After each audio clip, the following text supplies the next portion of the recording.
Pipelining adalah teknik pemecahan atau pembagian suatu pekerjaan atau tugas menjadi beberapa sub-sub tugas dan mengeksekusi sub-sub tugas tersebut secara paralel dalam unit-unit multi-hardware atau segmen-segmen.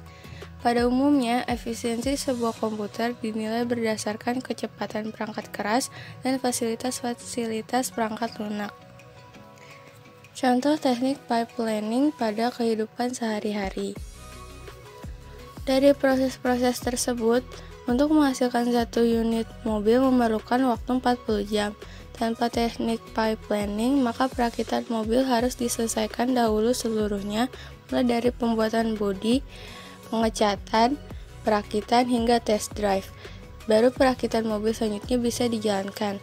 Akibatnya adalah pekerjaan yang tidak efisien dan efektif, karena memakan waktu terlalu lama. Dengan begitu, untuk menyelesaikan dua mobil perlu waktu 2 kali lipat, yaitu menjadi 80 jam.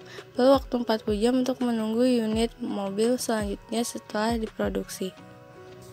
Akan berbeda hasilnya jika menggunakan teknik pipelining. Ketika unit mobil A selesai dengan proses 1, mobil A akan berpindah ke proses 2, pengecatan, tanpa menunggu hingga proses keempat.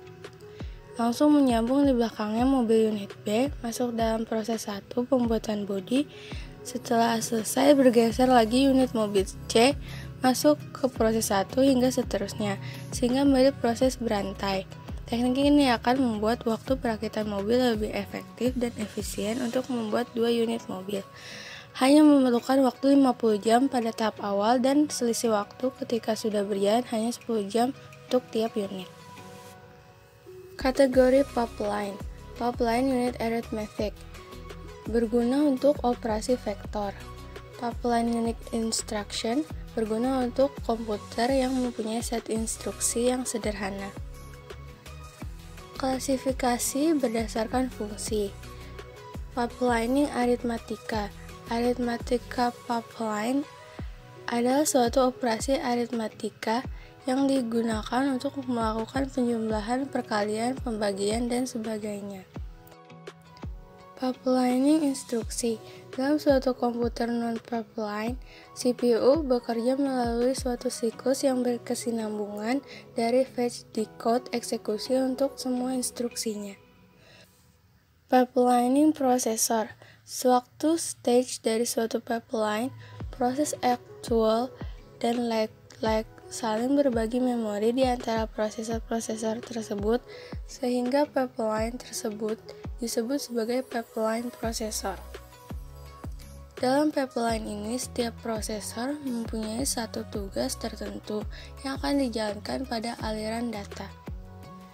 Klasifikasi berdasarkan konfigurasi, unifungsi dan multifungsi. Kemampuan suatu pipeline menjalankan hanya satu jenis pokok operasi disebut sebagai pipeline unifungsi. Misalnya, perkalian floating point mensyaratkan pipeline agar juga menjalankan operasi yang sama pada setiap kelompok input. Jika pipeline dapat menjalankan fungsi-fungsi yang berbeda, maka disebut sebagai pipeline multifungsi. Static atau dynamic. Ketika instruksi-instruksi yang berjenis sama akan dijalankan secara bersamaan waktunya, maka digunakan pipeline statis.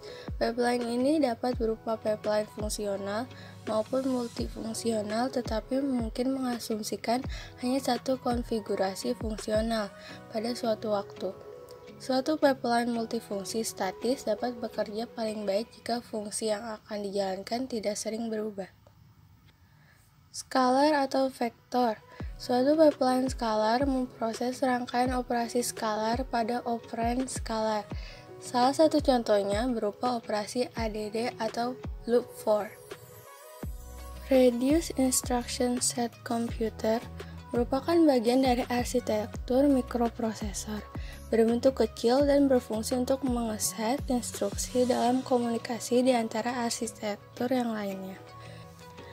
Proyek RISC pertama kali dibuat oleh IBM, Stanford, dan UC Berkeley pada tahun 70 dan awal tahun 80-an. IBM 801, Stanford MIPS dan Berkeley RISC 1 dan 2 dibuat dengan konsep yang sama sehingga dikenal dengan RISC. RISC mempunyai karakteristik 1. One cycle execution time, 1 putaran eksekusi. Prosesor RISC mempunyai CPI, clock per instruction atau waktu per instruksi untuk setiap putaran. Hal ini dimaksud untuk mengoptimalkan setiap instruksi pada CPU. Dual large number of register. Jumlah register yang sangat banyak. RISC ini dimaksudkan untuk dapat menampung jumlah register yang sangat banyak untuk mengantisipasi agar tidak terjadi interaksi yang berlebih dengan memori. 3. Pipelining adalah sebuah teknik yang memungkinkan dapat melakukan eksekusi secara simultan sehingga proses instruksi lebih efisien. Kata reduce berarti pengurangan pada set instruksi. RISC merupakan rancangan arsitektur CPU yang mengambil dasar filosofi bahwa prosesor dibuat dengan arsitektur yang tidak rumit, dengan membatasi jumlah instruksi hanya pada instruksi dasar yang diperlukan saja. Dengan kata lain, RISC adalah arsitektur komputer dengan kumpulan perintah instruksi yang sederhana, tetapi dalam kesederhanaan tersebut didapatkan kecepatan operasi setiap siklus instruksinya. Kebanyakan pada proses RISC, instruksi operasi dasar aritmatika hanya penjumlahan dan pengurangan. Untuk perkalian dan pembagian sudah dianggap operasi yang kompleks. RISC menyederhanakan rumusan perintah sehingga lebih efisien dalam penyusunan kompiler, yang pada akhirnya dapat memaksimumkan kinerja program yang ditulis dalam bahasa tingkat tinggi. Ada beberapa elemen penting dalam arsitektur RISC, yaitu pada tahun 1980, John Cook di IBM menghasilkan mini komputer eksperimental, yaitu IBM 801, dengan prosesor komersial pertama yang menggunakan RISC. Pada tahun itu juga, kelompok Berkeley yang dipimpin David Peterson mulai meneliti rancangan RISC dengan menghasilkan RISC 1 dan RISC 2. Teknik pemakaian RISC. Konsep arsitektur RISC banyak menerapkan proses eksekusi pipeline. Meskipun jumlah perintah tunggal yang diperlukan untuk melakukan pekerjaan yang diberikan mungkin lebih besar, eksekusi secara pipeline memerlukan waktu yang lebih singkat daripada waktu untuk melakukan pekerjaan yang sama dengan menggunakan perintah yang lebih rumit. RISC memerlukan memori yang lebih besar untuk mengakomodasi program yang lebih besar. Dengan mengoptimalkan penggunaan memori register, diharapkan siklus operasi semakin cepat. Mengambil instruksi dan membufferkannya.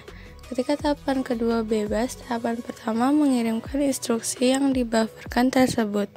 Pada saat tahapan kedua sedang mengeksekusi instruksi, tahapan pertama memanfaatkan siklus memori yang tidak dipakai untuk mengambil dan membufferkan instruksi berikutnya. Karena untuk setiap tahap pengerjaan instruksi, komponen yang bekerja berbeda, maka dimungkinkan untuk mengisi kekosongan kerja di komponen tersebut. Sebagai contoh, percabangan yang dikenal dengan delay branch. Konsep delay branch adalah mengisi kekosongan yang ditinggalkan karena menunggu pemrosesan instruksi yang mengandung branch dengan mengeksekusi instruksi yang tidak ada hubungannya dengan instruksi yang mengandung branch. Kelemahan dari cara ini adalah prosesor terkadang tidak bisa menentukan instruksi mana yang harus disimpan setelah branch, sehingga terkadang malah menimbulkan kesalahan yang lebih besar karena salah menyimpan instruksi. Parallel processing merupakan salah satu teknik yang digunakan dalam komputasi, yaitu teknik yang menggunakan dua atau lebih prosesor dalam melakukan komputasi yang dilakukan secara bersamaan. Komputasi adalah suatu aktivitas perhitungan atau pemecahan masalah. Lalu bagaimana dengan prosesor? Prosesor merupakan sumber suatu perintah. Jika diibaratkan dalam makhluk hidup, prosesor merupakan otaknya. Idealnya, satu komputer hanya memiliki satu prosesor saja. Namun dengan pengembangan teknologi, muncullah multiprosesor, di mana satu komputer terdapat dua prosesor yang digabungkan menjadi satu. Komputasi paralel adalah salah satu teknik melakukan komputasi secara bersamaan dengan memanfaatkan beberapa komputer secara bersamaan. biasanya diperlukan saat kapasitas yang diperlukan sangat besar, baik karena harus mengolah dalam data jumlah besar ataupun karena tuntutan proses komputasi yang banyak. Untuk melakukan aneka jenis komputasi paralel ini, diperlukan infrastruktur mesin paralel yang terdiri dari banyak komputer yang dihubungkan dengan jaringan dan mampu bekerja secara paralel untuk menyelesaikan satu masalah. Untuk itu, diperlukan aneka perangkat lunak pendukung yang biasa disebut dengan malware yang berperan untuk mengatur distribusi pekerjaan antara node dalam satu mesin paralel.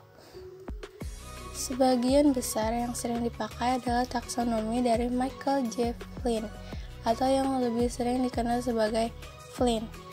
Single Instruction, Single Data Stream. Satu-satunya menggunakan arsitektur von Neumann. Ini dikarenakan pada model ini hanya digunakan satu prosesor saja. Oleh karena itu, model ini bisa dikatakan sebagai model untuk komputasi tunggal. Multiple Instruction, Single Data Stream. Komputer jenis ini memiliki N unit pemroses yang masing-masing menerima dan mengoperasikan instruksi yang berbeda terhadap aliran data yang sama, dikarenakan setiap unit pemroses memiliki unit pengendali yang berbeda. Single Instruction Multiple Data Stream. Pada komputer SIMD terdapat lebih dari satu elemen pemrosesan yang dikendalikan oleh sebuah unit pengendali yang sama. Seluruh elemen pemrosesan menerima dan menjalankan instruksi yang sama yang dikirimkan unit pengendali, namun melakukan operasi terhadap himpunan data yang berbeda yang berasal dari aliran yang berbeda pula. Multiple Instruction Multiple Data Stream. Pada sistem komputer MIMD murni terdapat interaksi di antara N pemroses. Hal ini disebabkan seluruh aliran data dari memori berasal dari space data yang sama bagi semua pemroses. Komputer MIMD bersifat tightly coupled global memory. Jika tingkat interaksi antara pemroses tinggi dan disebut loosely coupled jika tingkat interaksi antara pemrosesan rendah.